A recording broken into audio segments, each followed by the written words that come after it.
아니 그대로 하겠습니다. 알겠습니다. 예, 안녕하세요. 반갑습니다. 네, 저는 회계팀에서 근무하고 있는 김선우 선임이라고 하고요. 이렇게 신입사원분들 만나 뵙게 되어서 되게 반갑습니다. 아침부터 서울에서 올라오느라 굉장히 힘드네요.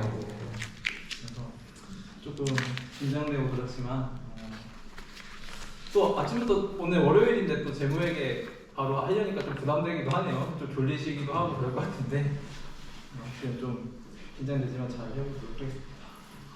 일단 오늘 제가 소개해드릴 토픽은요, 이제 재무회계라는 건데요. 혹시 그 재무회계 하면은 뭐가 가장 많이 떠오르세요? 재무제표. 재무제표, 네, 맞아요. 재무제표 주로 어디서 많이 보시나요? 주식에서 봅니다. 주식하실 때 많이 보시죠? 예, 맞습니다. 저희 재무회계는 이제 저희가 보통 주식 같은 거 할 때 많이 접하게 되는데요. 투자하기 전에 이제 포털에서 이제 자주 조회를 하잖아요. 뭐 기업의 뉴스나 이제 기업의 어떤 재무 정보 같은 것들을 이제 확인하기 위해서 이제 접하게 되는데, 뭐 주로 EPS라든지 뭐 PER이라든지 PBR 뭐 이런 정보들, 그리고 당기 순이, 그리고 영업이익 뭐 이런 것들이 이제 주로 이제 재무회계에서 다루는 영역입니다.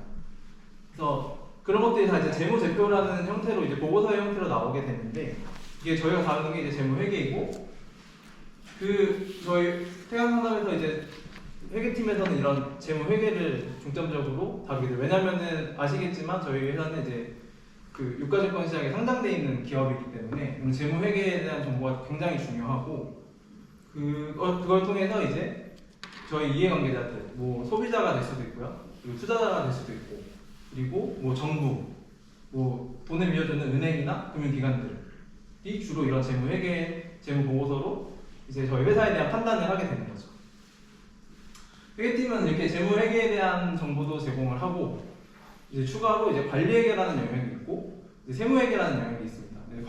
오늘 다룰 주제는 재무회계이긴 하지만 관리회계도 간단히 말씀을 드리면, 관리회계 같은 경우는 이런 재무회계의 데이터를 이용해서 이제 저희 경영진들 뭐 내부적으로 이제 의사결정을 하기 위한 뭐 영업에 대한 계획이나, 그리고 생산에 대한 계획, 그리고 뭐 이제 미래에 어떤 투자를 할지에 대한 정보들, 이런 것들을 이제 관리회계라는 걸 통해서 이제 판단을 하게 되고, 이제 추가로 세무회계 같은 경우에는 저희가 이제 벌어들이는 소득이 있으면은 그거를 이제 나라에 이제 납부를 해야 되잖아요, 어느 정도.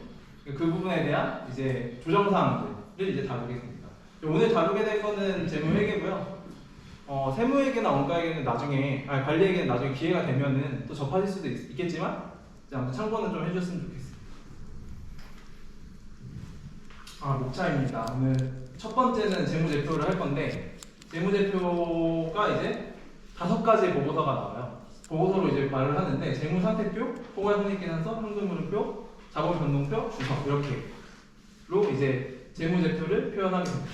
요 부분은 좀 잘 알아두시고, 이제 평소에도 이제 기본적인 상식 부분이니까 이것들은 이제 회사 생활 하시면서도 꼭 내가 하는 분야가 아니더라도 이제 기본적으로 알아야지 이제 좀 되는 부분이거든요. 그래서 재무상태표, 포괄손익계산서, 현금흐름표, 자본변동표, 주석, 이렇게 재무제표는 5가지로 구분이 된다.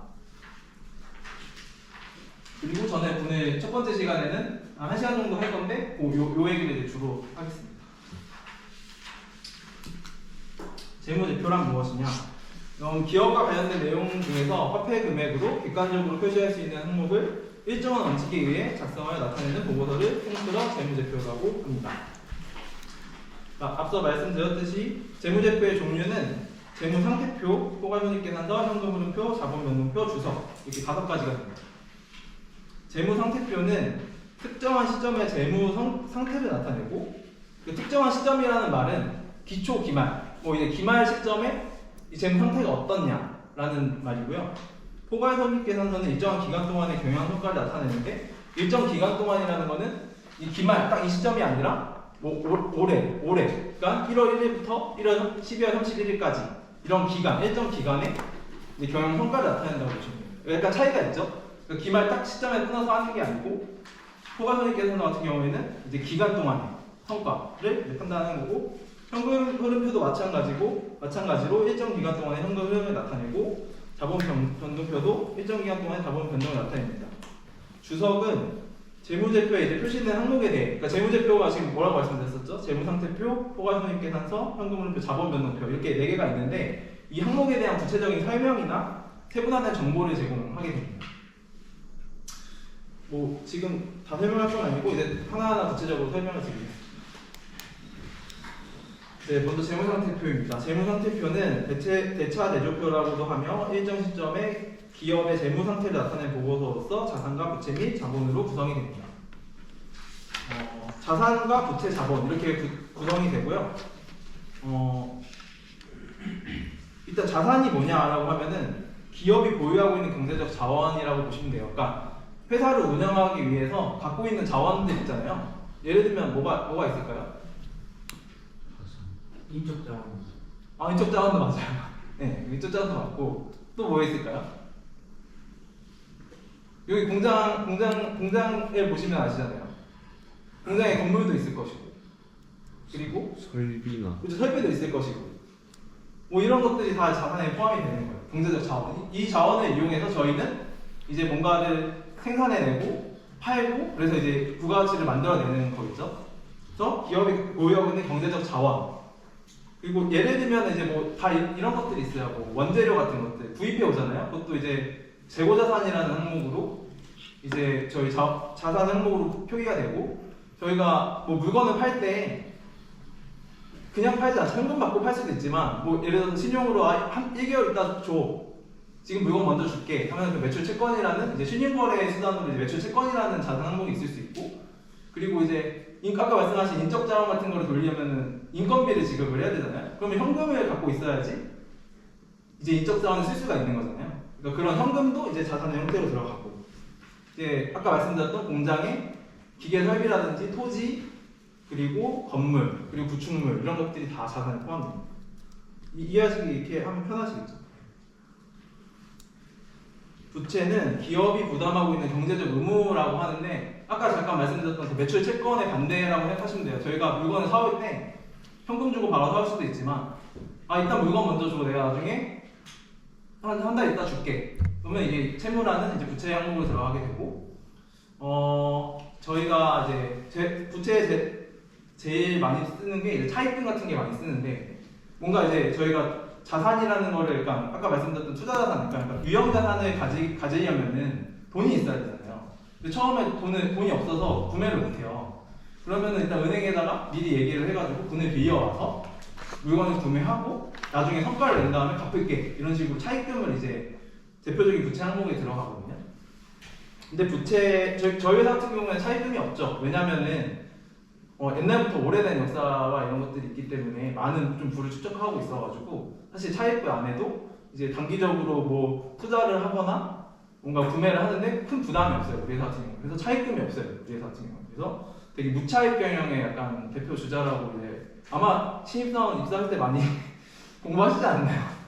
이게 그래서 저희가 무차입 경영을 하는 대표적인 이제 회사라고 보시면 돼요. 왜냐면 차입을 하게 되면은 그 차입에 대한 반대급부로 비용이 많이 들어가기 때문에 회사 입장에서는 많이 안 쓰는 게 좋습니다, 사실.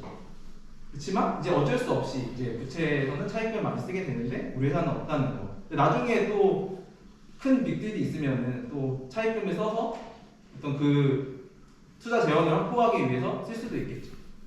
그리고 자본은 이런 아까 말씀드린 투자 항목의 일환으로 재무제표를 많이 설명드렸잖아요. 그러니까 투자자들이 이제 나중에 전체 자산에서 부채 빼면은 나머지, 그러면은 내가 가져갈 수 있는 건 얼마인데? 라고 봤을 때 나머지 항목이라고 보시면 돼요. 그러니까는 소유 지분, 그러니까 지분을 갖고 있는 이제 그 투자자들의 몫이라고 보시면 돼요.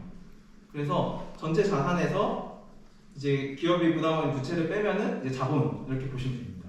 그러니까 예를 들어서 회사를 지금 당장 청산한다고 했을 때 기업이 가지고 있는 자산으로 부채를 다 상환을 하고 나머지는 나머지 있는 항목이 있을 거잖아요. 그거는 이제 소유자들이 나눠 갖게 되는 거죠.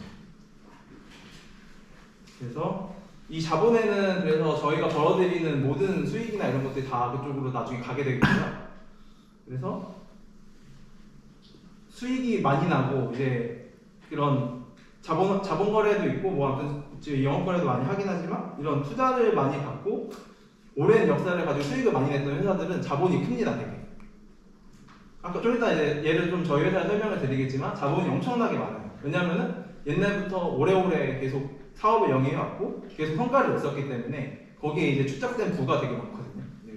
이거는 조금 이따가 설명드리겠습니다. 재무상태표의 공식입니다. 그래서 그러니까 회계의 기본 원리가 있는데요. 대차 균형의 원리라는 게 있어요. 그러니까 이게 어떤 거래가 있을 때 한쪽에만 있는 게 아니라 양쪽에 다 있게 되는 거고요. 그러니까 자산과 부채 항목이 다 쓰이게 돼 있어요. 그래서 차변과 대변에 다 이제 써야 된다는 대차 균형의 원리가 있고, 그리고 거래 이중성이라고 해서 모든 거래는 두 가지의 성격을 갖고 있어요. 그래서 하나로 표기가 되지가 않아요. 예를 들어서 뭐 비용을 냈다 하면은 비용이라는 것만 발생하는 게 아니라 그 반대급부로 가져가는 다른 항목이 있어야 된다는 거예요. 예를 들어서 뭐 비용이라고 하면은 현금의 감소. 그러니까 돈이 나갔으니까 비용이 발생을 하겠죠. 이게 거래 이중성이라고 하거든요. 그것 때문에 이제 저희가 회계적으로 쓰는 게 복식국이라는 원리예요. 그래서 모든 자산 부채 이런 항목들이 차변과 대변이 같게 돼 있어요. 그러니까 지금 보시면은 자산 총계와 부채와 자본 총계가 같잖아요. 이렇게 균등하게 가야 된다라는 걸 이제 기본적으로 말씀을 드리고, 그래서 자산은 부채 플러스 자본이다. 그거는 자산은 차변이고 부채 플러스 자본은 대변이다. 이렇게 기억하시면 좋아요.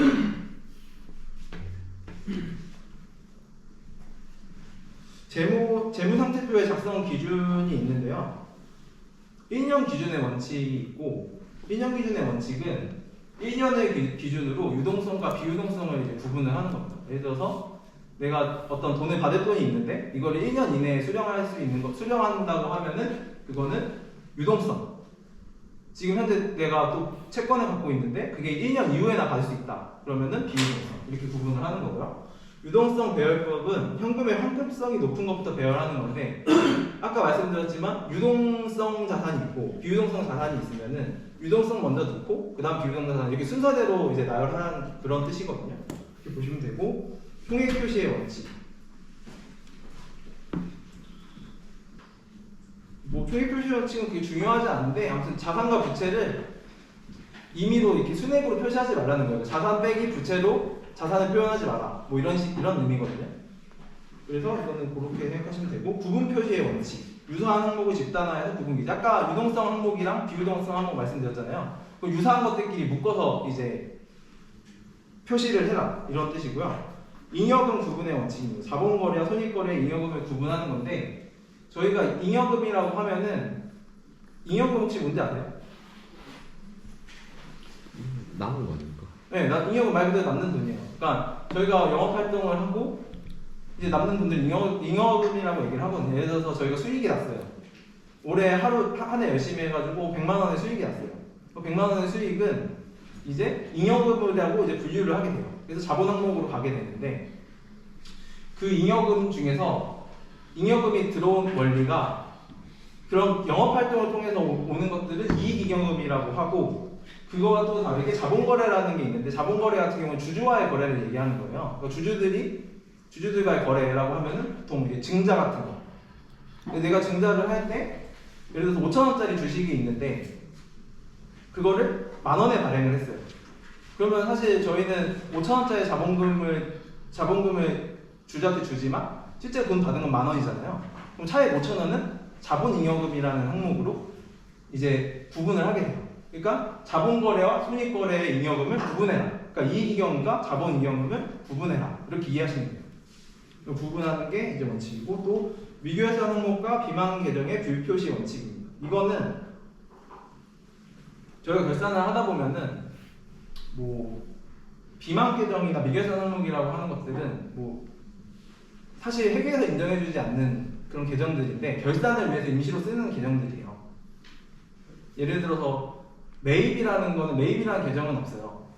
근데 매입할 때마다 매입을 기록을 해줘야 돼요. 왜냐면은 그래야지 나중에 이 매입이 어떻게 되는지 이 매입을 통해서 실제로 들어오는 효과들을 구분을 할 수가 있거든요. 근데 이런 것들은 결산 과정에서 다 지워주게 돼요. 없어져야 돼요. 왜냐하면 회계상에 있는 계정이 아니기 때문에. 대표적으로 가지급금이라는 계정도 있고 가수금이라는 계정도 있어요. 그런 계정들은 일단은 저희가 이제 결산을 위해서 사용은 하지만 이제 마지막에 결산이 끝날 때쯤에는 없애줘야 돼요. 임시로 쓰는 거기 때문에. 그런 걸 지금 말하는 거거든요. 예를 들어서 가수금 같은 경우에는 나중에 뭐 선수금 이런 걸로 대체를 해주거나 아니면 채권이랑 이제 상계를 해줘야 되고, 가지급금 같은 경우에는 뭐 선급금 아니면은 뭐 미수금 이런 걸로 계정을 대체를 해준다 이런 뜻이거든요. 이건 크게 결산을 하지 않는 입장에서는 중요한 부분은 아니라서 그 내용이 있다는 것만 알아두시고, 그래서 이제 저희가 23년에 재무상태표를 샘플로 하나 갖고 왔는데, 아까 보시면은 그 1년 기준의 원칙에 보면은 유동자산과 비유동자산 이렇게 분류를 했죠. 그러니까 유동자산이라고 하는 것들은 이제 1년 내에 이제 어떻게 보면 돈이 들어올 것들, 비유동자산들은 1년 이후에 들어올 것들이라고 보시면 돼요. 자산 기준에서는. 반대로 부채 기준에서는 유동부채면은 1년 내에 상환을 해야 되는 거예요. 비유동부채는 1년 이후에 상환을 해야 되는 거예요. 그래서 아까 말씀드린 1년 기준의 원칙 말씀드렸고, 유동자산이랑 비유동자산 순서가 유동자산이 먼저 와 있잖아요. 유동성 배열법을 이제 보여드리는 거예요. 유동자산 먼저 왔고 비유동자산 먼저, 부채도 유동부채 먼저 왔고 비유동부채 이렇게 올 거예요. 그리고 총액 표시의 원칙. 그러니까 총액 표시 원칙은 사실 이게 여기서 보여드리기는 어렵지만, 아무튼 아까 말씀드린 대로 자산과 부채를 순액으로 표시하지 말아라. 그러니까 임의로 상계해서 표시하지 말아라. 그래서 자산과 부채는 내 총액으로 구분을 해야 된다 이런 뜻이고요. 구분 표시의 원칙. 유사한 항목은 집단화 구분기. 이거는 아까 말씀드린 대로 유동자산끼리 다 뭉쳐있죠. 유동자산 아래 뭐 현금성 자산, 단기금상품 이렇게 뭉쳐있는 걸 구분 표시라고 하고요.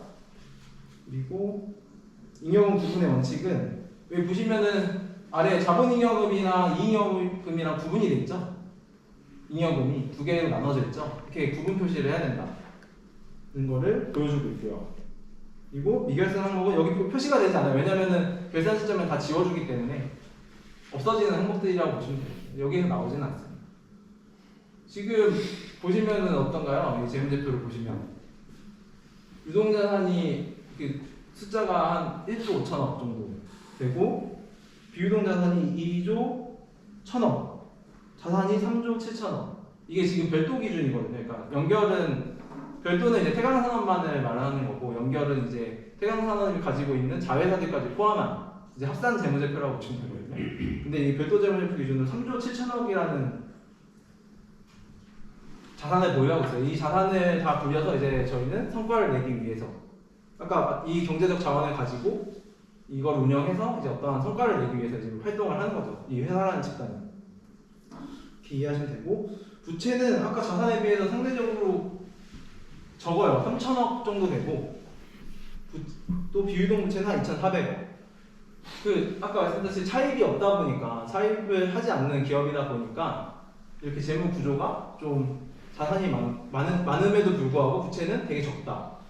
그리고 이제 자본 쪽을 보시면은 자본금, 그리고 잉여금, 그리고 자본 조정, 기타 포괄 손익 누계, 이잉여. 보시면 이잉여금이 3조 1천억이죠. 그러니까 이잉여금이라는 게 계속 수익을 내서 여기다 모아놓은 거예요. 그냥 계속 수익을 내서 이쪽에다 모아놓고 이거를 나중에 어떠한 투자를 하기 위한 재원으로 쓰기 위해서, 또 어떨 때는 이 이익을 가지고 이제 주주들한테 배분을 할 수도 있고요. 배당이라는 걸 통해서. 네. 그래서 저희 회사가 되게 자본 구조를 부채를 쓰지 않고 자본을 많이 축적해서 좀 효율적으로 좀 운영하고 있다 이렇게 보시면 돼요.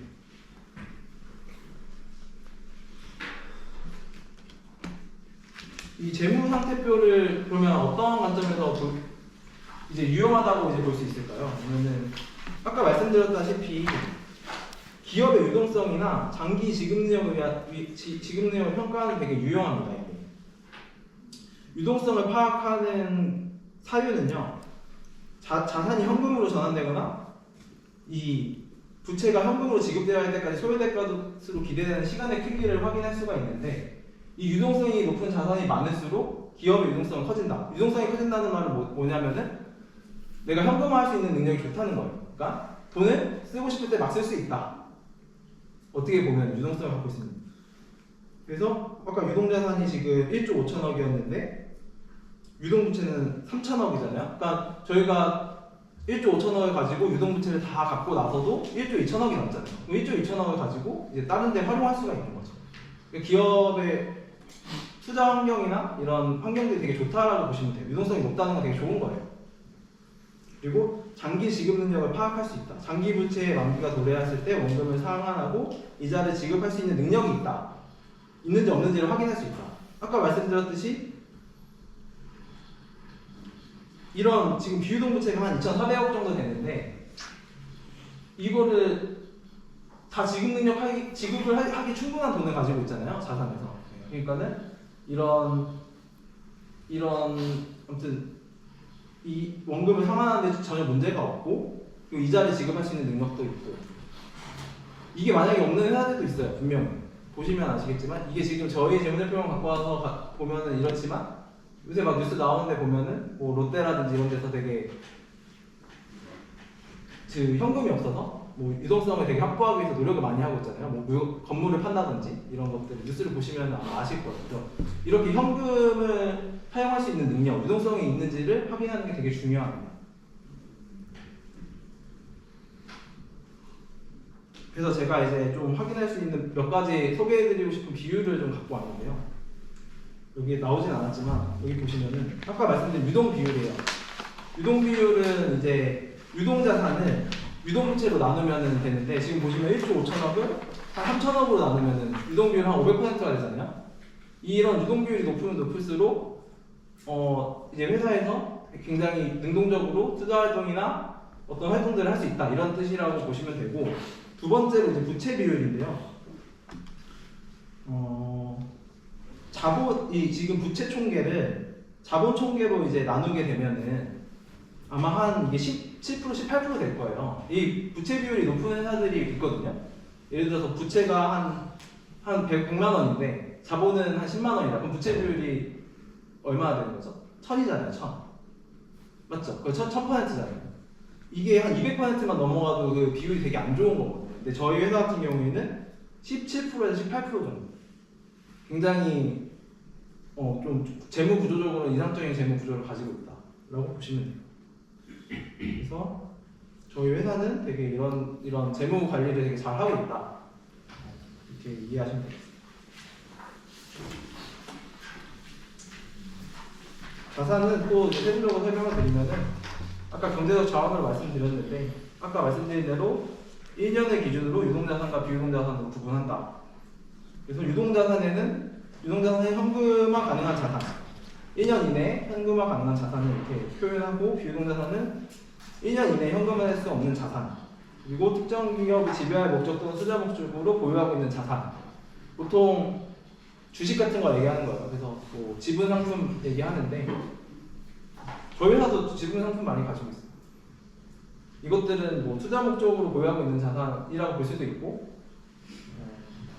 뭐 재무제표를 보시면 아시겠지만 저희 회사에서 뭐 SK텔레콤이나 뭐 SK스퀘어, LGU 플러스 이런 주식들도 시장성 있는 주식들도 몇 개 가지고 있고 그리고 저희가 이제 지배할 목적으로 가지고 있는 회사들도 굉장히 많습니다. 예를 들어서 서한물산, 세광패션 그리고 이채널이라는 뭐 방송통신 사업도 있고요. 뭐 중국에도 법인이 있고요. 세광한우 상수기라는 법인도 여기는 이제 저희가 지배를 해서 실질적으로 이제 사업을 하는 거 저희 사업을 하는 건데 이제 법인을 하나 세워서 이제 진행을 하는 거죠. 이런 회사 같은 경우는. 그리고 이게 이제 비유동자산으로 분류가 되고요. 그 경영활동 과정에서 필요로 보유하고 있는 자산들도 있습니다. 세부적으로 유동자산에 뭐가 있냐? 현금 및 현금성 자산이 있고요. 이거는 이해하기 쉬우시죠? 현금 및 현금성 자산은 그냥 현금이에요. 그리고 정기 예금, 뭐 정기 적금, 뭐 이런 형태로 갖고 있는 자산들을 현금 및 현금성 자산. 그러니까 되게 환급성이 좋은 애들, 3개월 이내에 이제 현금화할 수 있는 자산들을 현금 및 현금성 자산으로 분류합니다. 내가 필요할 때 언제든지 돈으로 바꿔 쓸 수 있는 것들이죠. 단기 매매 금융자산. 지금 단기 매매 금융자산이라는 거는 저희 회사에서는 쓰지 않는데, 왜냐면 저희는 KIFRS라고 해서 이제 국제회계 기준을 도입하고 있어서 국제회계 기준에서는 이 단기 매매 금융자산이라는 용어를 쓰진 않아요. 이거를 단기 손익 인식 금융자산 이렇게 보시는 게 더 나을 거고, 이런 것들에 이제 해당하는 게 아까 말씀드린 주식 같은 것들이 있습니다.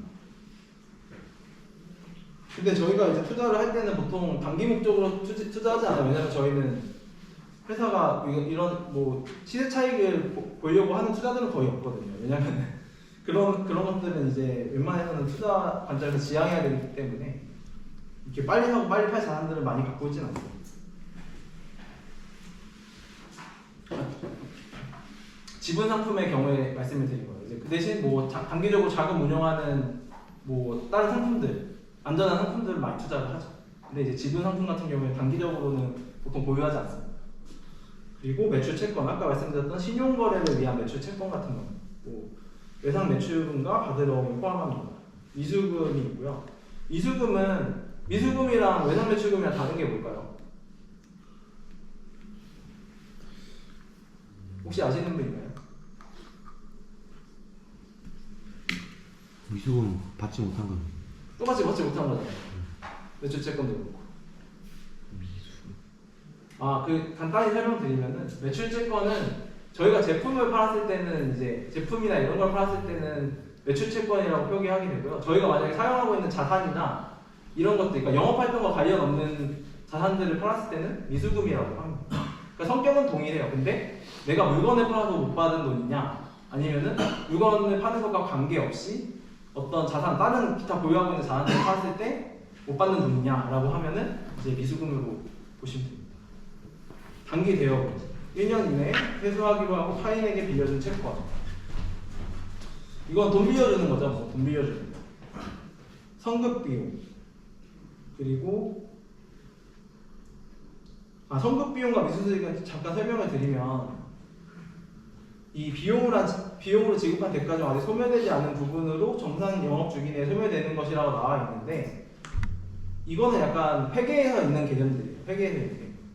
그러니까 저희가 용역을 만약에 성급 비용이라는 건 돈을 주는 거잖아요. 비용이잖아요. 비용 항목이잖아요. 근데 어떤 용역을 저희가 요청을 해서 용역을 받았어요. 근데 이게 1회계기간이라고 하면은 1년이거든요. 1월 1일부터 12월 31일. 그 1회계기간에 다 용역을 받지 못하고 1회계기간, 2회계기간까지 가는 경우가 있어요. 그럴 경우에는 이 비용을 안분해서 1회계기간에 어느 정도 인식을 해야 돼요. 그리고 2회계기간에 인식을 해야 되는데, 성급 비용 같은 경우에는 돈을 먼저 주고 용역을 받는 게 2회계기간에 걸쳐 있을 경우에는 성급 비용을 부여하게 돼요. 만약에 반대로 미지급 비용이라고 하면은 돈을 안 준 상태에서 용역을 제공받는 거예요. 성급 비용은 돈을 준 상태에서 용역을 제공받는 거예요. 그래서 그것도 미지급 비용도 마찬가지로 1회계기간, 2회계기간까지 가는데 돈을 미리 지급하지 않는 경우에는 미지급 비용으로 분류하게 돼요. 그래서 성급 비용과 미지급 비용이 이제 대조되는 개념이고, 미수 수익과 이것도 설명을 드리겠지만 선수 수익이랑 이제 대조가 되는 개념입니다. 이거는 회계에서만 있는 거예요. 발생주의라는 것 때문에 저희는 이제 회계 마감을 해야 되는데, 이게 2회계 기간 동안 용역을 같이 받아요. 그러면은 용역을 어느 정도 안분해가지고 인식을 해야 되잖아요, 비용을. 비용을 인식할 수 없으니까 이런 개념을 써가지고 성급 비용이라든지 미지급 비용을 잡아놓고 이제 비용화를 시키는 거죠. 그래서 이거는 좀 특이한 개념이니까 좀 알아두시면 좋을 것 같습니다.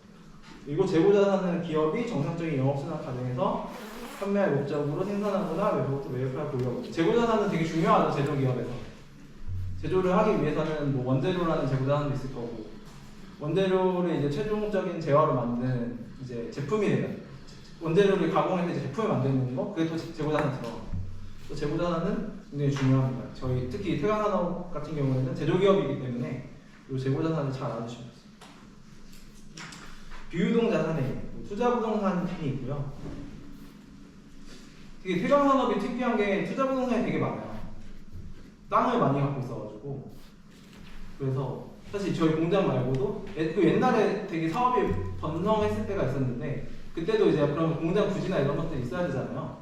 그러니까 많이 땅을 보유하고 거기다 공장을 세워가지고 이제 운영을 했었는데, 지금은 사실 이 산업이 조금 많이 이게 위축돼가지고 이제 그 공장들을 다 이제 활용하지 못하고 외부에 임대를 주거나 그냥 운유 상태로 문을 닫은 다음에 이제 그냥 둘 수는 없으니까 임대 같은 걸 많이 하잖아요. 근데 임대를 주거나 문을 닫은 상태로 이제 보유하고 있는 자산들이 좀 많아요. 그래서 태광산업은 옛날보다 이제 이런 운영하는 자산들이 많이, 그러니까 공장 같은 게 많이 문을 닫으면서 이런 투자 부동산이 굉장히 많아지게 되죠.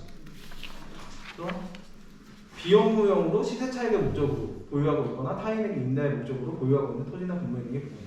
보통 회사들은 이런 게 있을 게 없죠. 왜냐면 빨리 팔아서 현금화 시켜야 되니까. 근데 저희는 또 자금에도 여유가 있다 보니까 아마 많이 계속 그냥 보유만 하고 있는 것 같아요. 보유하거나 해서 임대를 돌리거나. 네. 그리고 저희 회사의 특징이 투자부동산이 많습니다. 장기 금융상품, 장기 투자 목적으로 보유하고 있는 금융에 대한 투자로 만기 보유 금융자산과 매도 가능 금융자산으로, 이것도 장기 금융상품은 KIFRS가 많이 없는 개념이고 보통 기타 포괄 손익 인식 금융자산 이런 거를 많이 쓰거든요.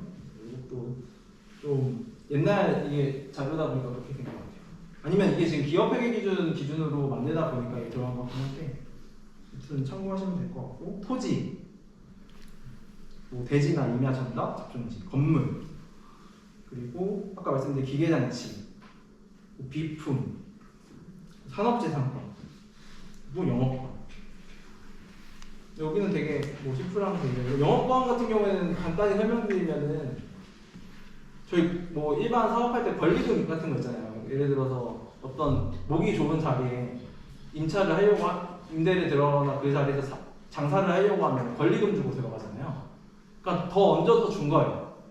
그러니까 여기가 왜냐면은 사람들도 유동인구가 많고 사업도 되게 잘 됐던 자리고 이러니까 얘네들한테 추가로 뭔가 이제 이 사업을 개시하기 위해서 여기를 인수할 때 아니면은 이 땅을 빌리기 위해서 뭔가 추가로 더 얹어서 주는 돈, 이렇게 보시면은 영업권은 사실 처음 보시잖아요. 이런 것들은 지금 보면 사업결합 등에서 개별적으로 식별하여 별도로 인식하는 것이 불가능한 자산에서 발생하는 미래 경제적 효익, 되게 말이 어려워가지고 제가 한번 설명을 드렸습니다. 그래서 이게 뭔가 추가로 더 얹어서 주는 돈이라고 보시면 돼요. 그건 이제 영업권을 준비를 합니다. 부채는 아까 말씀드렸던 그 기업이 부담하고 있는 경제적 의무고, 아까 말씀드린 것처럼 자산과 동일하게 1년을 기준으로 유동부채와 비유동부채로 분류를 하게 됩니다. 그러니까 영업주기 내에 결제될 것으로 예상하면은 이제 유동부채고, 그러니까 보통 1년이 기준이에요. 1년. 근데 1년 후에 뭔가 내가 이거를 안 갚아도 되는 권리를 갖고 있다. 그러면은 비유동을 분류할 수 있습니다.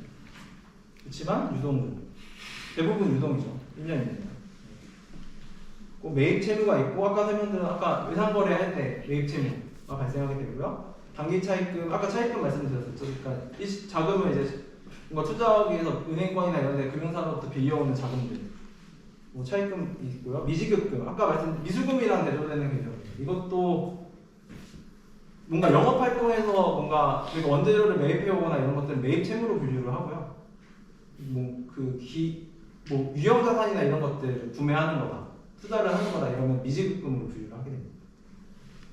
영업활동에서 원재료 매입하거나 상품 매입하는 것들은 매입 채무로 보시면 되고, 뭐 유형자산이라든지 뭐 주식을 살 때 잡는 부채 개념들은 미지급금 뭐 이런 걸로 보시면 돼요. 영업활동과 관련 없는 거는 미지급금이라고 보시면 돼요.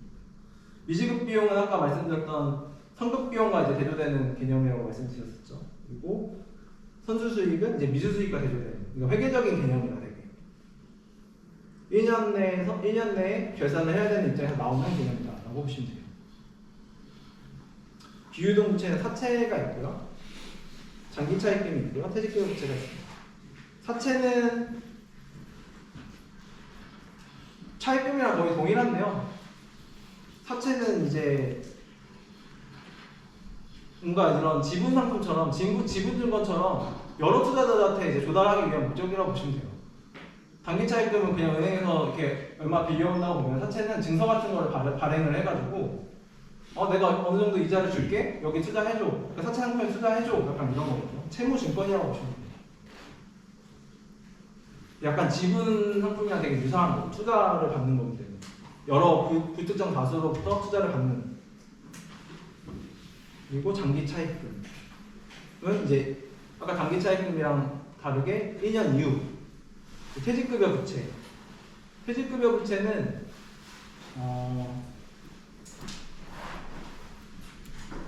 예, 아실지 모르겠지만 뭐 저희가 DB형, DC형이라는 인건 이제 저희가 회사에 근무하게 되면 나중에 퇴직금을 받게 되잖아요.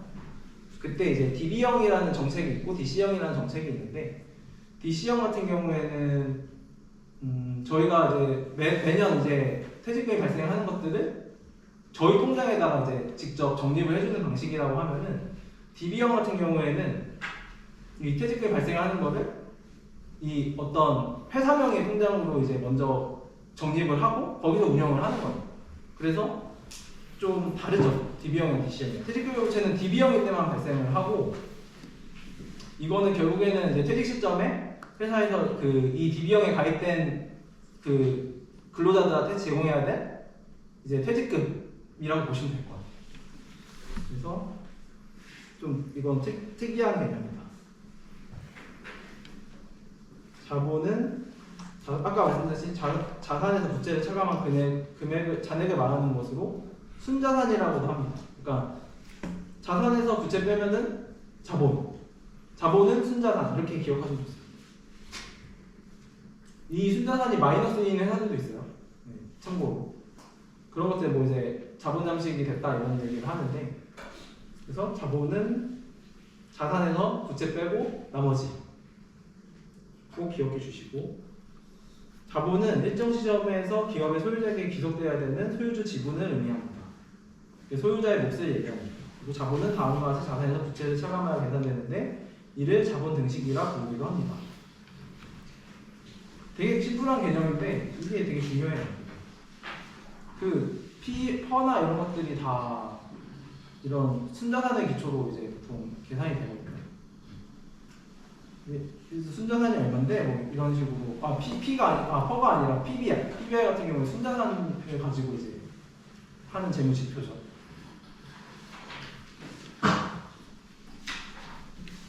자본의 분류.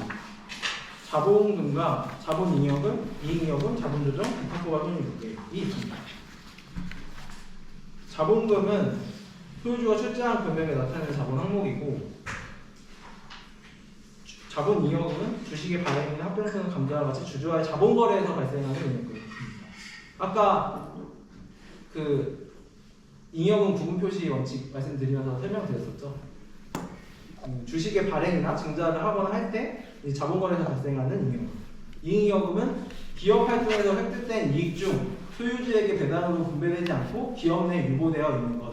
아까 나머지 몫이라고 계속 설명드렸는데 다 이제 하고 나서도 남는 금액을 이익잉여금으로 이제 분류를 합니다. 자본 조정은 주주와의 자본거래에서 발생한 항목 중 자본금이나 자본잉여금으로 분류할 수 없는 항목으로서 자본의 가산하거나 차감해야 되는 항목입니다. 그러니까 자본잉여금이랑 이익잉여금 아니면은 그냥 자본 조정으로 분류하시면 돼요. 자본거래에 있어서. 그래서 이렇게 간단하게 보시면 되고 기타 포괄 손익 누계 손익계산서에 보고되지 않은 손익의 잔액으로서 재무상태표 자본 항목의 일부로 보고되는 항목입니다. 이 기타 포괄 손익 누계는 좀 이따 포괄 손익계산서 얘기하면서 설명을 드려야 될 것 같긴 한데 저희가 포괄 손익계산서라고 말을 하는 이유가 당기순이익이라는 항목이 있잖아요. 그 당기순이익이라는 항목에 추가로 포괄손익이라는 게 들어가요. 그 밑에. 그래서 그거를 총포괄손익이라고 얘기를 하거든요. 근데 그 포괄손익이 뭐냐? 그게 기타 포괄손익을 얘기하는 거예요. 근데 기타 포괄손익이 이제 발생하면서 상대면으로 들어가는 게 이제 기타 포괄손익 무계획이거든요. 이거는 그래서 결국에는 그 자본의 항목을 구성하게 되는데 그 약간 당기순이익은 이익잉여금으로 바로 간다고 하면은 기타 포괄손익 계획은 이제 추후에 이제 넘어가게 되는 거예요. 그러니까는 미실현이익, 그러니까 실현되지 않은 이익이라고 보면 돼요. 그러니까 당기순이익은 내가 바로 올해 벌어들이는 수익이라고 하면은 기타 포괄손익은 이번에 실현되지 않은 나중에 실현될 건데 이거는 추가적으로 그냥 보여주는 거야. 미실현된 손익인데 일단은 이게 투자자들이나 이제 이해관계자들한테 도움이 될 수 있으니까 이런 것들이 있다. 보여주는 항목이라고 보시면 돼요. 그래서 실현되지 않은 이익이면 사실 중요하지 않잖아요, 저희 입장에서는. 근데 그럼에도 불구하고 미실현된 거임에도 불구하고 표기를 해주는 거죠.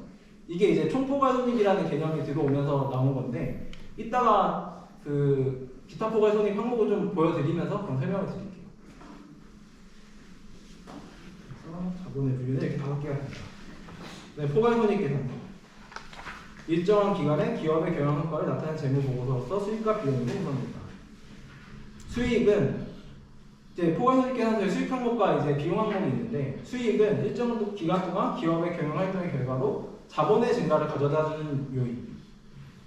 대표적으로 영업 수익이 있고 기타 수익이 있습니다. 영업 수익은 저희가 실제로 뭐 제품을 판매했을 때 발생하는 수익들을 의미하고요.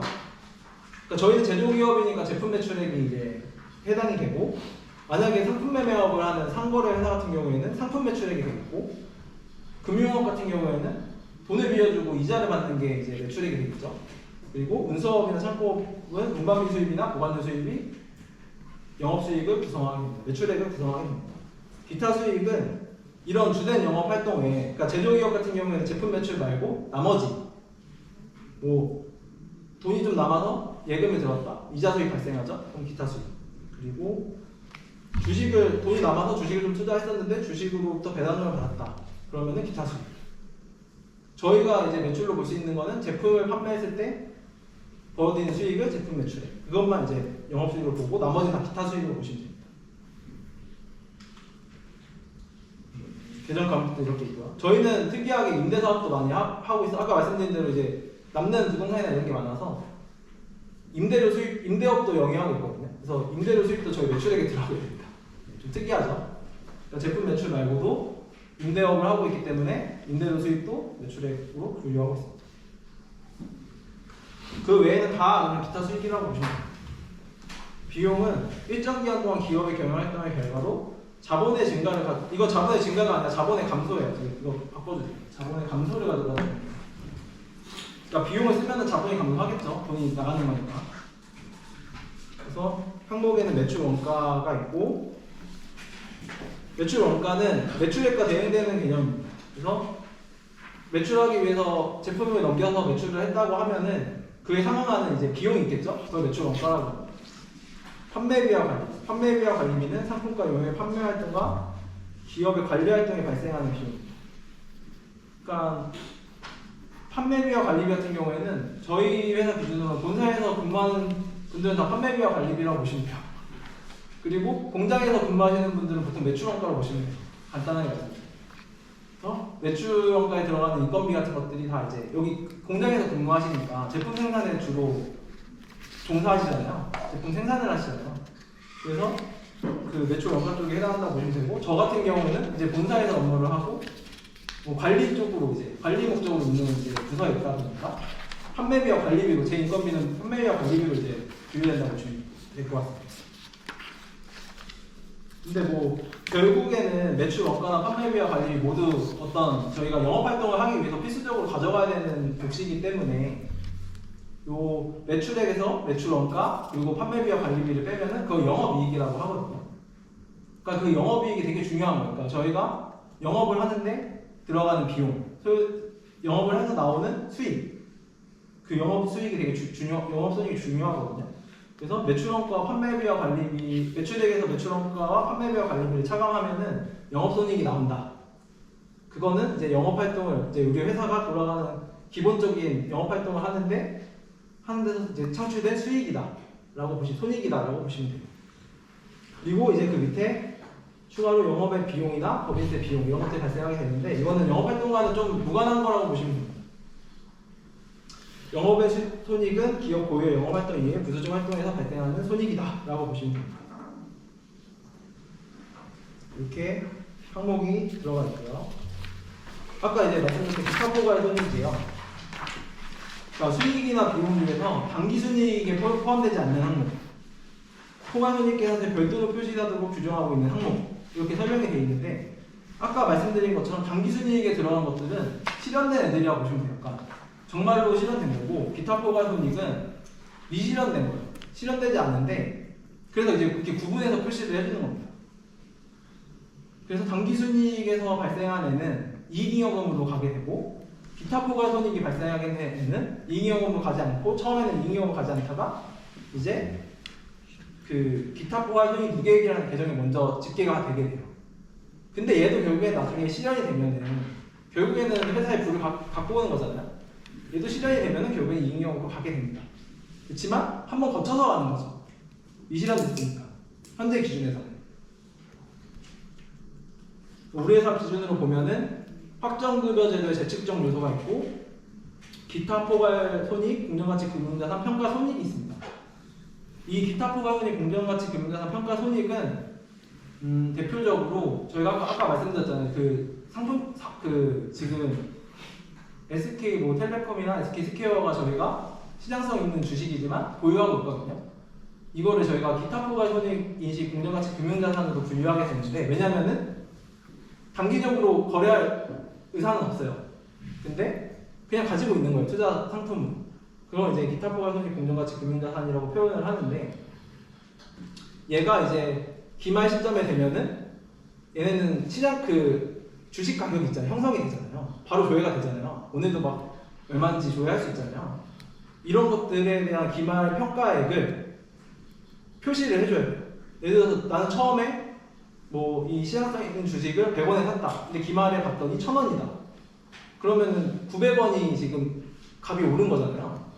그거를 기타 포괄 손익 공정가치 금융자산 평가 이익이라고 해가지고 900원을 이렇게 표시를 해줘요. 자산의 가치는 1000원이 돼 있고 기타 포괄 손익 공정가치 금융자산 평가 손익이익이라고 해서 900원이. 근데 이거 왜 기타 포괄 손익으로 표현을 하냐? 아직 실현되진 않았잖아요. 팔진 않았으니까. 그러니까 기타 포괄 손익이라는 계정으로 집계가 되게 됩니다. 이게 보면은 지금 평가 손익이 마이너스로 들어가 있는데 이거는 가격이 떨어진 거라고 보시면 돼요. 기초 대비 떨어졌다 보시면 돼요. 근데 이건 뭐 올라갈 때도 있고 내려갈 때도 있고 근데 어차피 이거는 저희가 장기적으로 보유하고 있는 자산이니까 중요하지 않아요. 되게 중요하지 않은 건데 일단 표현은 해주는 거예요. 어차피 안 팔 건데 뭐하러 사실 표현을 해주겠어요. 근데 이렇게 표시를 해줘야 됩니다. 그래서 기타 포괄 손익은 그렇게 이해하시는 게 되게 좀 편할 거예요. 그래서 수익 마이너스 비용을 단기 순손익으로 표현하고 단기 순손익에서 기타 포괄 이익과 기타 포괄 손실을 빼면은 총 포괄 손익이 된다. 원래 옛날에는 단기 순손익만 있었거든요. 근데 이제 최근에는 총 포괄 손익의 개념이 들어오게 된 거예요. 그래서 총 포괄 손익이 왜 이름이 왜 이렇게 잡혔는지도 좀 이해하시면 좋을 것 같습니다.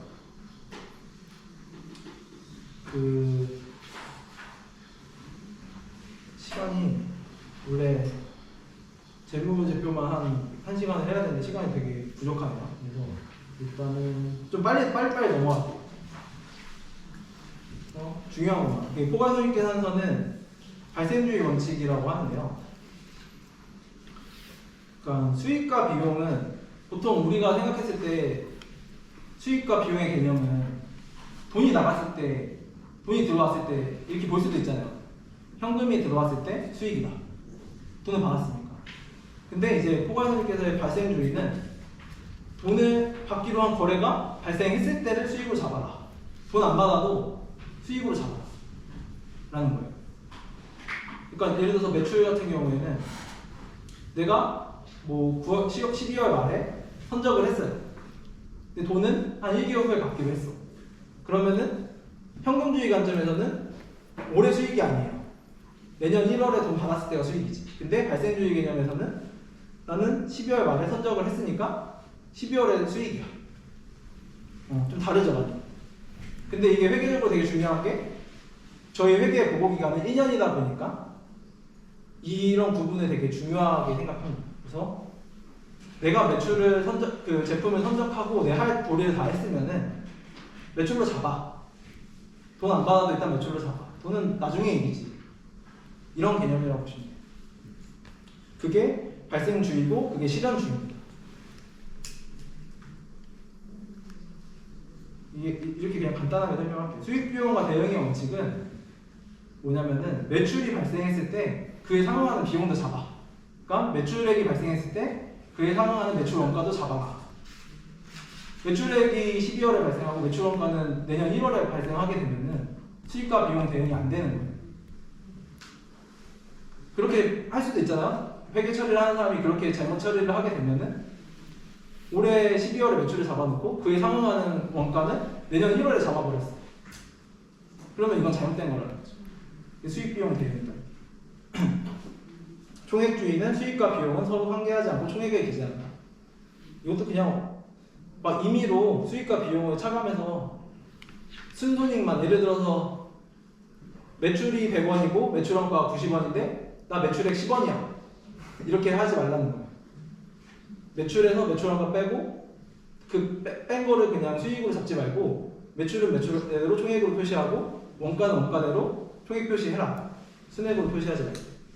그 이익의 구분 표시 원칙. 매출 총손익, 영업손익, 법인세 차감 순손익, 계속사업손익, 중단사업손익, 단기 순손익으로 구분되는데 매출 총손익은 매출에서 매출원가를 빼면 매출 총손익이죠. 그리고 매출 총손익에서 판매비와 관리비를 빼면은 영업손익. 영업손익에서 기타 손익이나 금융손익을 빼면은 법인세 차감 순손익. 법인세 차감 순손익에서 법인세 비용을 빼면은 단기 순이익. 이렇게 넘어가는 단계거든요. 이거 다 구분 표시해라. 다 보여줘. 다. 그런 뜻입니다. 계속사업손익이랑 중단사업손익은 이걸 표기할 때 내가 만약에 어떤 공장을 하나 운영하고 있었는데 그 공장을 뭐 매각을 하거나 다른 회사에 매각을 하거나 이럴 때 그 매각하기로 한 자산의 손익은 따로 보여줘요. 그러니까 저희가 여러 가지 품목들을 하잖아요. 그 중에 하나가 만약에 매각을 하게 되면은 그 품목에 대한 손익은 별도로 표시해줘라. 그리고 그걸 뺀 나머지, 그걸 중단사업 손익이라고 얘기를 하고 그거를 뺀 나머지는 계속사업 손익입니다. 계속 우리가 운영을 하고 있으니까. 뭐 이런 식으로 구분을 하라는 의미입니다.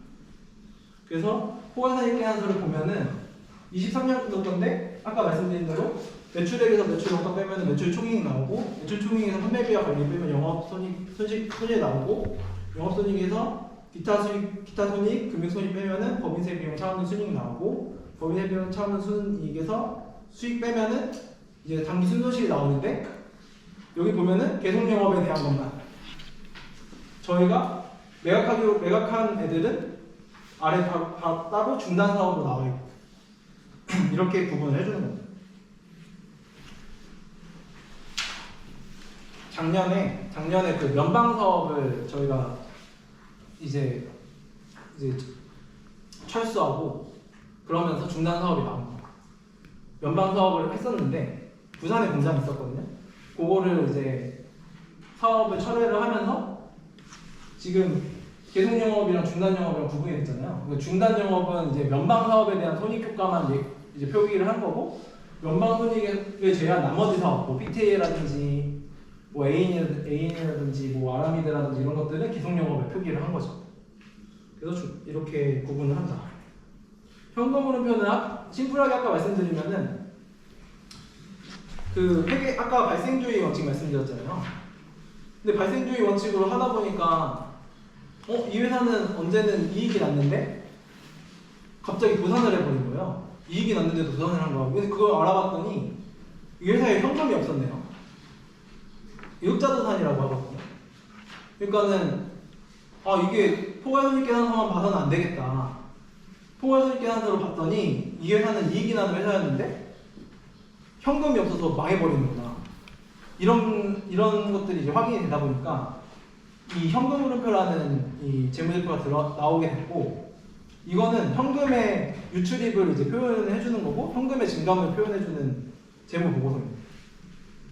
그래서 아까 발생주의랑 정확히 반대라고 보시면 돼요. 발생주의 아까 말씀드린 사례가 12월 말에 매출을 잡았는데 결제는 1개월 후에 그러면은 현금흐름표에서 그 현금이 들어오는 시기는 올해가 아니라 내년이 되는 거죠. 그래서 현금흐름표는 일단은 크게 중요하지 않다고 보고 넘어갈게요. 그래서 현금흐름표에서는 영업활동 현금흐름이나 투자활동, 재무활동 현금흐름이 있는데 요것만 설명하겠습니다. 영업활동은 아까 그거예요. 저희가 영업활동하면서 보여드린 순현금의 유입과 유출. 그러니까 저희가 매출이나 이런 제품을 팔면서 벌어들인 순현금의 유입과 유출이고 투자활동은 우리가 이 제품과 뭐 어떤 영업 활동을 하기 위해서 뭐 건물을 사거나 기계를 사잖아요. 그런 거 다 투자 활동에 들어가거든요. 그리고 남아있는 돈 같은 거를 좀 약간 뭐 주식이나 투자한다든지 이런 것들 다 투자 활동에 들어가는데 그 투자 활동에 들어간 비용, 총 현금의 유입과 유출을 표현하는 거고, 재무 활동은 저희는 되게 재무 활동 비율이 적어요. 근데 재무 활동은 아까 말씀드린 그 재무적으로 뭔가 현금을 조달할 때, 그러니까 뭐 차입을 한다든지, 뭐 어떤 이런 재무 활동적으로 돈을 조달하는 행위를 할 때 들어가는 이 총 현금 유출과 유입인데, 사실 차입금이나 이런 게 없다 보니까 이 재무 활동에 대한 현금 흐름은 되게 상대적으로 포션이 적죠, 우리 회사죠. 다 넘어가고 이 현금 흐름을 보시면은 영업 활동으로 인한 현금 흐름과 그리고 투자 활동으로 인한 현금 흐름, 그리고 재무 활동으로 인한 현금 흐름 이렇게 나오는데, 재무 활동 현금 흐름이 되게 적죠. 그 이유가 아까 말씀드린 대로 저희가 차입 같은 걸 하지 않다 보니까 이자나 이런 것들이 발생하지 않고 상대적으로 이제 재무 활동이 적은 거죠.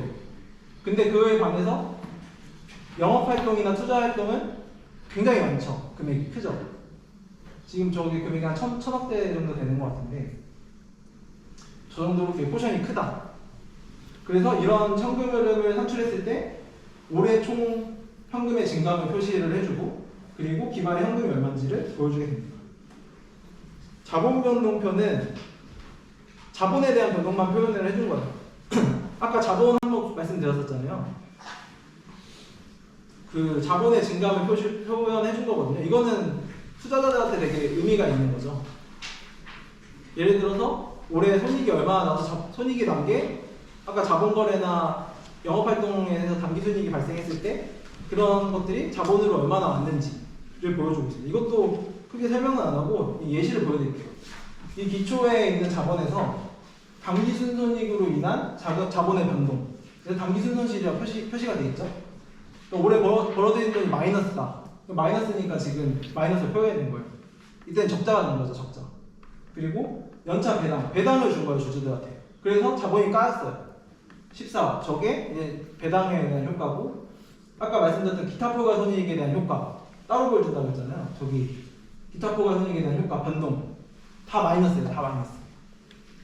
왜냐면 이게 그때는 다 손실이 나가지고 이런 거고, 그리고 이런 것들이 다 이제 표현이 돼서 자본의 총 증감을 보여주게 됩니다. 이거는 되게 생각보다 유용한 정보인데 사람들이 많이 모르세요. 이게 투자하시는 분들은 이거 되게 많이 모르거든요. 돈 얼마 벌었고 배당 얼마 줬고, 그래서 내가 투자자라고 하면은 얼마나 내가 받을 수 있지, 얼마나 가져갈 수 있지 라고 볼 수가 있는 거예요. 주석은 아까 말씀드린 대로 이러한 재무제표들, 아까 말씀드린 재무상태표, 손익계산서, 자본변동표, 현금흐름표를 세부적으로 이제 보여줍니다. 왜냐면은 그 한 장에 보고서 한 장에 다 담기 어렵잖아요. 그러니까 그거에 대한 세부 항목들을, 중요한 것들을 보여주는 거죠. 그래서 뭐 이런 매출 채권이 있으면은 이런 채권이 어떻게 구성됐는지를 보여주는 그런 항목이라고 보시면 되겠습니다. 요건 넘어가고 한 10분 쉬고 다시 나머지 진행할게요. 시간 됐으니까 진행하겠습니다. 많이 졸리시죠? 아닙니다. 졸리실 것 같아요. 좀 더 힘내시고.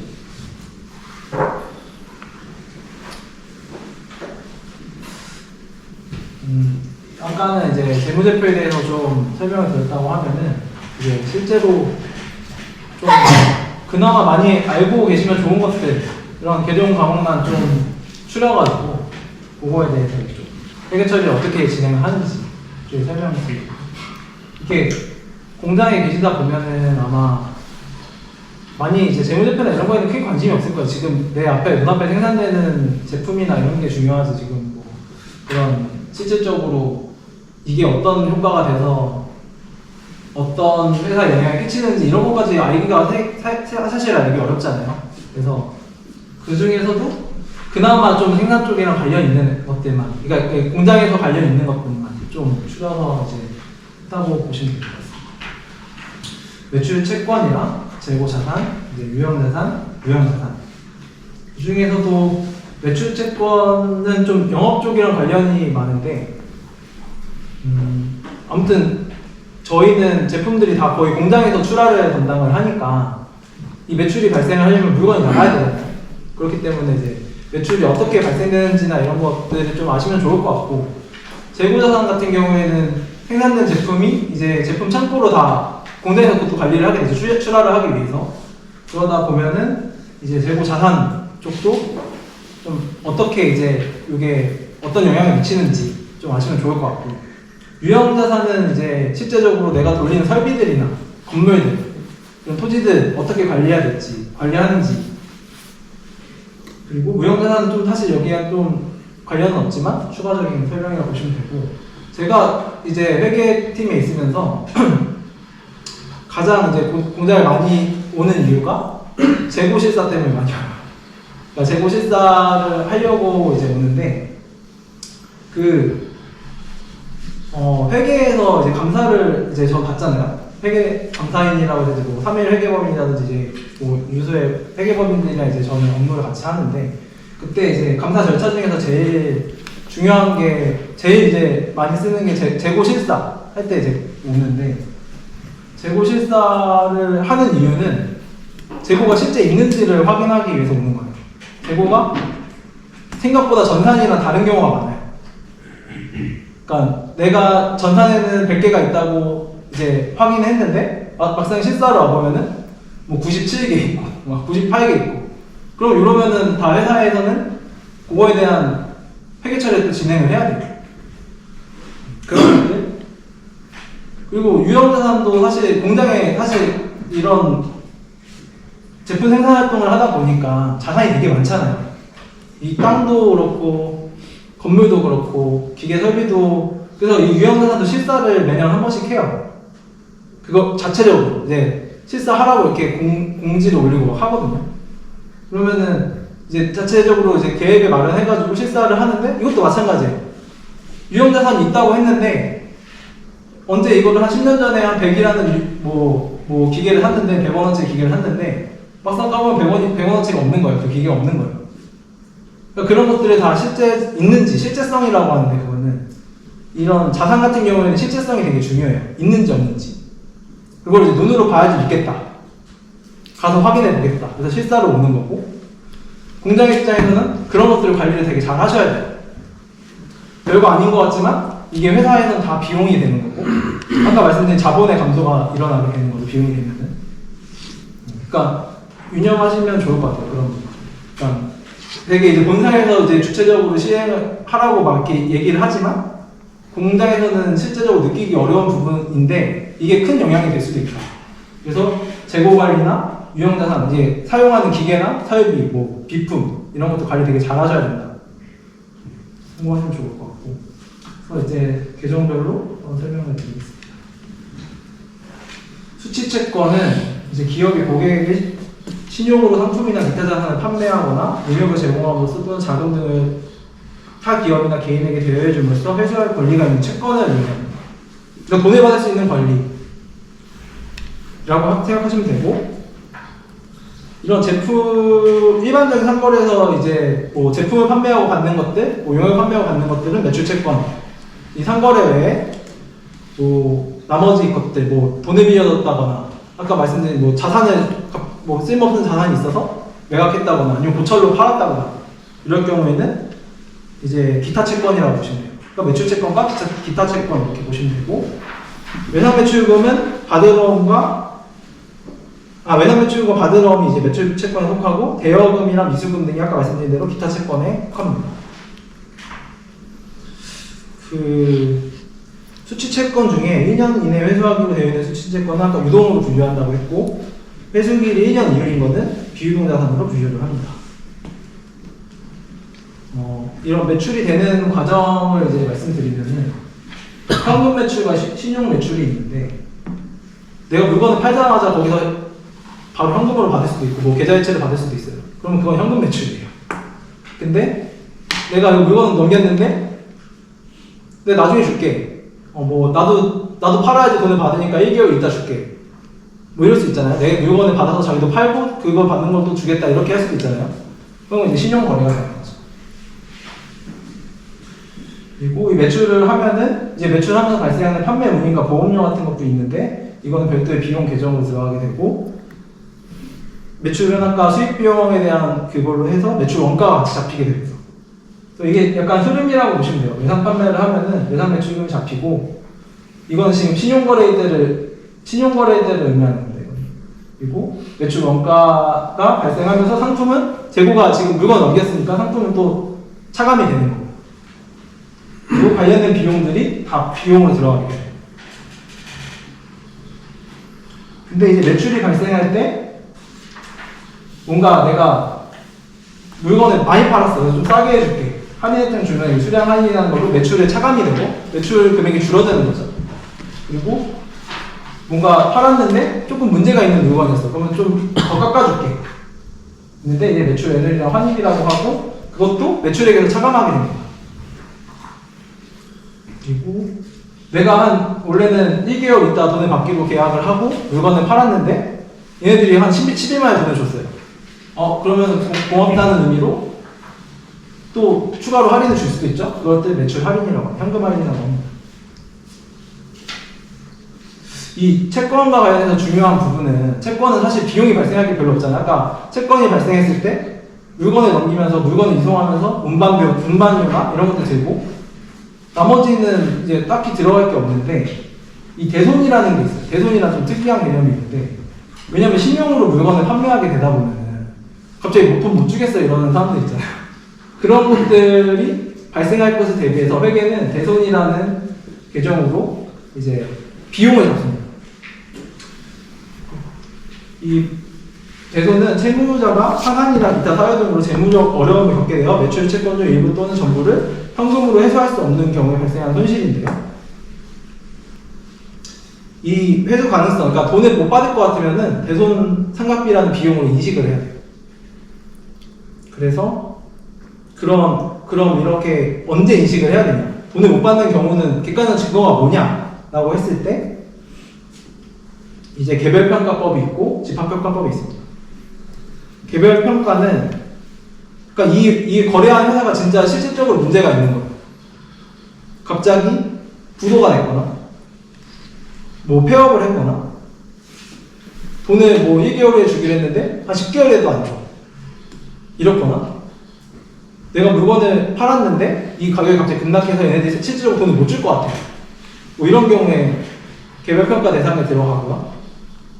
집합평가는 이런 실질적인 문제는 없어. 근데 이제 회계적으로 봤을 때 이 정도 되면은 이 정도 돈 못 받을 것 같아. 그러니까 내가 매출 채권이 한 100 있으면은 여기서 1%는 못 받을 것 같아. 왜? 작년에도 못 받았으니까. 이런 확률적으로 이제 계산을 해서 하는 게 이제 집합평가라고 보시면 돼요. 그래서 이제 개별평가를 설명을 드리면은 거래처가 재무 상태가 어려워져서 폐업이나 파산 등이 이제 진행된 사실 우리 갑자기 알게 됐어요. 물건을 팔았는데 그러면은 대손 충당금을 설정하게 됩니다. 이렇게 대손 상각비율을 차변으로 잡고 비용을 잡고 충당금이라는 걸 설정을 해요. 이 충당금은 지금 부채 쪽 계정이잖아요. 위치잖아요, 위치가. 매출 채권에 이제 차감 항목으로 들어가게 됩니다. 그래서 전체 매출 채권이 100이 있었는데 이 대손 상각비를 설정하고 대손 충당금이 설정이 되면 10이 되면은 매출 채권 100에서 10을 뺀 90이 우리의 매출 채권이 되는 거예요. 이거 못 받는 돈이라고 생각을 하니까. 그리고 대손 확정 시점에는 이 채권을 까는 게 아니라 이 비용을 그때 추가로 잡는 게 아니라 이 충당금을 까고 매출 채권이랑 같이 없애주게 됩니다. 아까 예를 들면은 100이라는 매출 채권이 있었는데 10을 대손 충당금을 설정을 했으면 여기에 100이 있었고 10이 있었잖아요. 매출 채권 100, 대손 충당금 10. 이때 대손 충당금 10도 없애주고 외상 매출금 10도 같이 없애주는 거예요. 이걸 제각이라고 하거든요. 이거는 실제적으로 채권을 정말 못 받게 됐을 때 이거는 확실해. 이건 그냥 채권 없애도 돼. 할 때 이제 대손 확정이 됐다고 하고 그걸 제각하게 됩니다. 그리고 근데 갑자기 이 회사가 기적적으로 또 살아났어요. 뭐 그럴 일은 거의 없어요. 현실적으로 없지만 살아났다. 그러면은 돈을 받게 되고 대손 상각비를 비용을 차감해주게 됩니다. 이거는 이제 개별 평가라고 해서 실질적인 뭔가 증거가 있어야 돼요. 아, 이 내가 거래하는 거래처가 실질적으로 뭔가 위험이 있어서 먼저 선제적으로 인식을 하고 그 다음에 확정됐을 때 없애주겠다. 그러니까 좀 미리 잡는 거죠, 미리 비용을 인식하는 거죠, 미리. 이게 실제적으로 지금 문제는 확실한 상황은 아니지만, 얘네들 지금 문제가 있는 것 같아. 그러면은 대손상각비로 비용을 먼저 인식을 하고, 그 다음에 이제 나중에 이 제각을 해주는 거예요. 집합평가는 이 채권을 기말 시점에서 이제 한번 다시 평가를 하게 되는데, 이 기말 시점에 있는 채권 중에서 일부를 어느 정도 합리적이고 객관적인 기준으로 의해서 추정액, 대손될 것 같다고 생각하는 걸 추정액을 산출하고 그 추정액만큼의 비용으로 잡는 겁니다. 근데 이거는 매년 기말마다 평가를 해야 됩니다. 그러니까 기초에도 평가를 했을 거고 기말에도 평가를 하는 거예요. 그 기초와 기말의 평가 차이를 비용으로 잡는 겁니다. 그래서 만약에 기말의 대손 추정액이 기초의 대손 충당금액보다 크면 비용이 더 들어가게 되는 거고, 기말의 추정액이 기초의 충당금보다 만약에 작으면은 비용이 차감이 되거든요. 그래서 이거는 이제 회계적으로 매년 이렇게 채권에 대한 평가를 한다고 보시면 돼요. 채권의 평가 개념이거든요. 그러니까 채권이 이거 받을 수 있는 돈이냐 아니냐를 평가하게 됩니다. 이때 이제 연령 분석법을 되게 많이 쓰는데 이게 어떤 거냐면은 이 수취 채권을 연령별로 분류한 이거 1개월 이상 채권, 그리고 뭐 만기가 미도래한 채권, 만기가 1개월 지난 채권, 만기가 2개월 지난 채권, 만기가 3개월 지난 채권, 이렇게 나열을 해가지고 만기가 미도래한 채권은 옛날에 이제 내가 한번 옛날 자료를 보니까 한 1% 정도 못 받았어. 그럼 1%만큼 충당금을 잡는 거야. 근데 이거를 그냥 막 하면 안 되고 과거 기준에 따라서 과거에 이런 경험, 유사한 경험률로 가지고 이런 손실률을 잡는 거죠. 그래서 1개월 이내 채권은 이제 설명을 드리면은 만기 미도래 80이 있었는데 이 만기 미도래가 한 채권은 1% 정도 못 받았었어요. 여태까지. 그리고 1개월 이내 채권은 한 4% 정도 못 받았었어요. 결국에는. 2개월 이내 채권은 50%. 이렇게 다 경험률로 이제 추정을 해가지고 실제 대손상각비액을 산출해내는 개념입니다. 사실 회계에서 그냥 보수적인 회계 처리를 잡는 거예요. 발생 안 했는데, 그러니까 실제로 회사 입장에서 억울할 수 있는데 그게 이 매출 채권의 현실을 좀 반영해 주는 거죠. 실제적인 현실. 이 정도는 비용이 될 것이다, 못 받을 것이다, 이렇게 판단을 하는 거예요. 그래서 채권 쪽에 보시면은 이렇게 개별평가, 아까 뭐 부도된 업체 거 플러스 이 집합평가, 과거의 경험률로 봤을 때 어느 정도 못 받을 것이다 라고 판단하는 애들을 합쳐가지고 이 대손 충당금이 잡히게 되고, 이거는 총 매출 채권에서 차감을 해서 순장부금액이라고 해요. 그래서 요게 이제 보통 매출을 하면서 발생하는 비용 중에서 다른 사람들이 생각하지 못하는 비용, 그러니까 운임이나 이런 것들은 당연히 운송을 해야 되니까 비용이 나가는데 이런 대손상각비 같은 것들은 잘 모르시잖아요. 이런 것들을 왜 잡는지. 회계적인 개념이어서 이제 설명을 드립니다.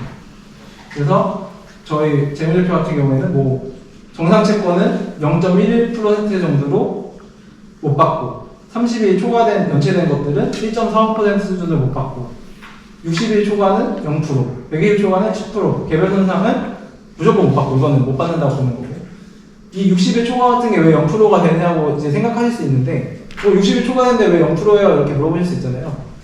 근데 저희가 이제 매출을 할 때 거래처에 이제 담보를 잡아요, 담보. 그냥 막 신용거래를 막 해주지 않고, 신용이 좋지 않은 회사들은 담보를 잡고 이제 거래를 하거든요.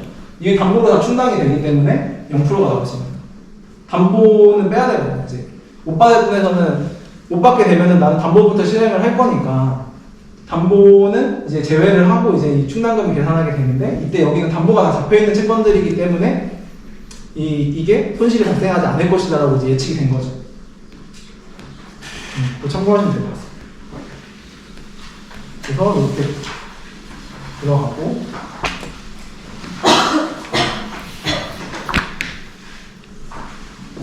재고자 하는